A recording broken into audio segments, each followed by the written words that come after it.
Understanding the phrase, grief of betrayal. Hello, everyone. Welcome to our English language learning series. Today, we're diving into a deeply emotional and complex phrase, grief of betrayal. This topic is not just about learning new words, but also about understanding the feelings and situations these words often represent.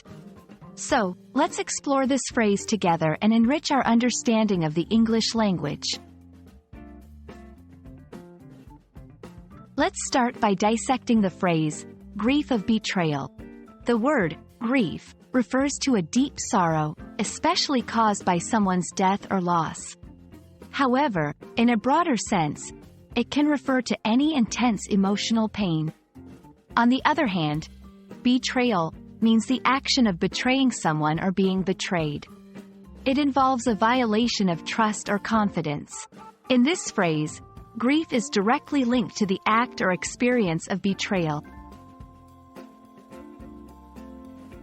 The emotional context of this phrase is significant. When we talk about the grief of betrayal, we're referring to the unique type of sadness and pain that comes from being betrayed. This could be a betrayal by a friend, a family member, or a romantic partner.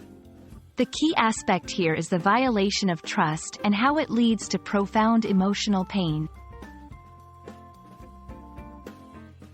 Understanding a phrase also involves knowing how to use it in sentences. For instance, she struggled to overcome the grief of betrayal after her best friend deceived her. The novel explores the character's journey through the grief of betrayal and his path to forgiveness. These examples show how the phrase can be used to describe emotional states in various contexts.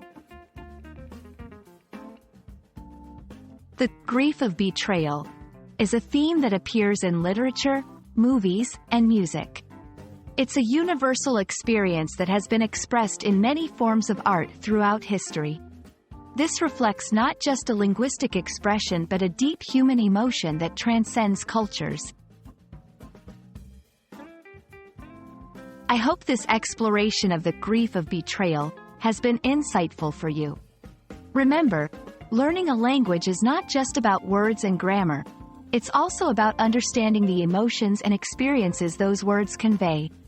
Thank you for joining me today, and I look forward to our next English language adventure together. Stay curious and keep learning.